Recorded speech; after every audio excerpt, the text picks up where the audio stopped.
వార్తలకు స్వాగతం. నిర్మల్ జిల్లా నర్సాపూర్ జీ మండలంలో డొంగురుగాం గ్రామంలో సిద్ధేశ్వర ఆలయం మహాశివరాత్రి పర్వదినాన మీకు మీ కుటుంబ సభ్యులందరికీ చేసే ప్రతి ప్రయత్నంలో విజయం సాధించాలని, మీ జీవితం సుఖ సంతోషాలతో నిండాలని, ఆ ఈశ్వరుడి ఆశీర్వాదాలు ఎల్లప్పుడూ ఉండాలని కోరుకుంటూ మీకు మీ కుటుంబ సభ్యులందరికీ మహాశివరాత్రి శుభాకాంక్షలు. ఈ సందర్భంలో ఆలయ కమిటీ నరేష్ పటేల్, గణేష్ పటేల్, జే భోజన్న, జే సంతోష్, జీ భోజన్న, లక్ష్మణ్ పటేల్, నరేందర్, మోహన్, వినోద్, బాబు పటేల్, పోషెట్టి మురళి, సర్పంచ్ సుధాకర్, ముష్కం సుదర్శన్ గౌడ్, ఏలేటి విఠల్ రెడ్డి ఈ సందర్భంలో పాల్గొన్నారు. ఉంటే అక్కడ నుంచి తీసుకొచ్చి చేయడం అనేది మా విశిష్టత. ఈ నాటకాలు చూడడానికి కూడా చాలా పెద్ద సంఖ్యలో భక్తులు వస్తూ ఉంటారు.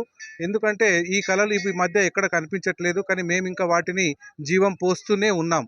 మా దగ్గర మేము చిన్నగా ఉన్నప్పటి నుంచి చూస్తున్నదంటే మాకు రోడ్డు సౌకర్యం ఉండేది కాదు, కానీ ప్రజలు, ప్రజాప్రతినిధులు అందరు ఇప్పుడిప్పుడే మా గుడి వైపు చూస్తున్నారు. ఇప్పుడిప్పుడే మాకు రోడ్లు, వాటర్ ఫెసిలిటీ కానీ, గత కొన్ని రోజుల క్రితం మాకు ఎలక్ట్రిసిటీ కనెక్షన్ కూడా ఇవ్వడం జరిగింది, కొత్త ట్రాన్స్ఫార్మర్ ఇవ్వడం జరిగింది. ఇంకా మాకు చాలా అభివృద్ధి కార్యక్రమాలు చేసేది ఉంది. మీలాంటి పత్రికా విలేకరులు కానివ్వండి, రాజకీయ నాయకులు కానివ్వండి, ముందరకొచ్చి మా గుడి యొక్క విశిష్టతను చెప్తూ, మా గుడి గురించి ప్రాముఖ్యత నలుగురు ప్రజలకు తెలియజేస్తూ మా గుడి అభివృద్ధికి పాటుపడతారని చెప్పేసి ఇక్కడికి వచ్చి ఈ భక్తులు శివ పార్వతుల దర్శనాన్ని తీసుకొని పునీతులు అవుతారని చెప్పేసి మా గ్రామం తరఫున, మా గ్రామ కమిటీ తరఫున అందరికీ వినియోగించుకుంటున్నాను. ఓం నమ శివాయ. ఓం నమ శివాయ. నర్సాపూర్ మండలము డొంగురుగామ గ్రామంలో ఈ శివాలయము చాలా ప్రాచీనమైనది. శివరాత్రి అనంగా, శివరాత్రి అంటే చాలా జాగరణ, శివరాత్రి రోజు జాగరణ ఉండటానికి కారణాలు ఏంటంటే నేను రెండే విషయాలు చెప్తాను. ఒకటి ఏంటంటే, సముద్రములో దేవతలు, రాక్షసులు హలాహలం చేస్తుండగా విషం అనేది బయటకు వచ్చింది.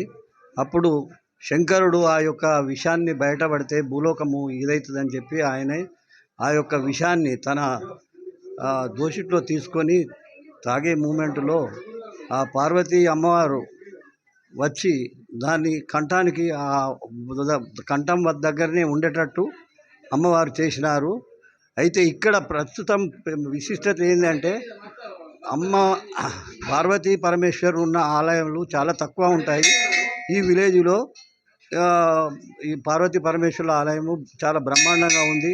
ఇక్కడ కమిటీ వారు కానీ, గ్రామస్తులు కానీ, ఊరు పెద్దలు కానీ చాలా సహకరిస్తున్నారు.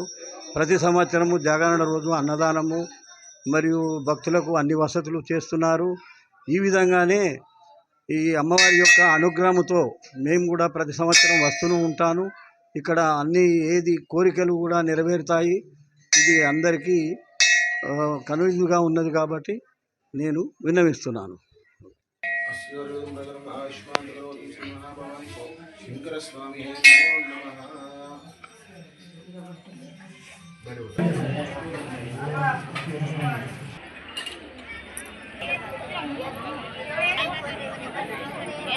మరి